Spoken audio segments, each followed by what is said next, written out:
This new game right here that's actually releasing soon, by the way, should be a lot more known by gamers around the world, as it is said to be an unbelievably ambitious game that is being overlooked in all the ways possible. And believe it or not, has been revealed almost 6 years ago. Welcome to Witchfire.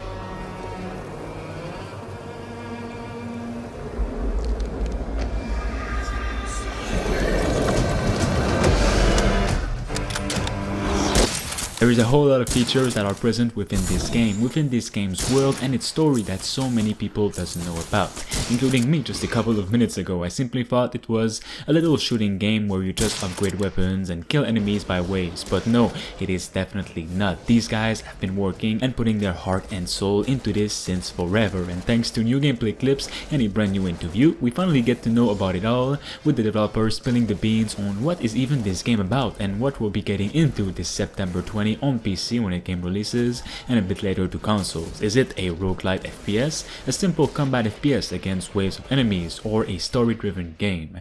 Well, actually it is none of that, but something much bigger with open world biomes, a story to uncover, and many different enemies and bosses to fight. So without further ado, let's get right into those gameplay and details, and make sure you guys support this video right now. First of all, not that super long ago, the team decided to shift Witchfire from an arena style to open world combat and adventure, and that can be seen in the game's latest trailer. In an instant, the game became much more ambitious and anticipated by a lot more people. While Witchfire is not a fully open world game, it does now feature what the studio calls open world levels. That means it will be up to the player to decide how and in what order to explore a given area. The devs said that this decision didn't just make the game better, it made it a completely different, much better game. As it is said, it opened up the world and heavily improved the feeling of autonomy, and now also offers more avenues towards competence. They could not be happier with their decision, even if it did delay the game by like a year or so, because they also had time to add a brand new story to it and actual lore with environments and beautiful sceneries that reflects the story and adds secrets and more. Here's the game's new description. Witchfire at its core is now a grim alternate world, one in which witches are very much real and evil, but so might be the church fighting them. The hero is a prayer, which is what the church calls a certain type of witch hunter.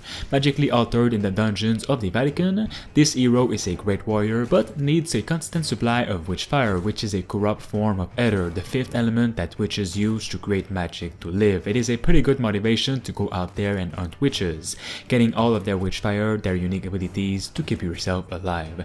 Witchfire, if you didn't know, is now being described as a roguelite for people who hates roguelite, in a way that many people didn't enjoy losing all the progress after death, with having learned more of the mechanics as the only reward. That is how roguelites were born. In this game though, you will be handsomely rewarded for your great control over your character and the ability to accurately click on heads, but they also want to offer alternatives, which not always mean endless, mindless shooting, but creative alternatives. They also spent an inordinate amount of time on the gameplay storytelling. What's the story of this particular area? What happened here and how do they sell it to the player? They spent time thinking about how to make sure abandoned places look lived in and full of rich stories, and how to make sure the proportions of everything look right in first person so the player does not feel like a mouse. It's also in the small tricks and solutions they picked up throughout the years, like making sure the wind is stronger than it should be, because when it's done just right, trees look like they're static, inanimate objects when the player moves.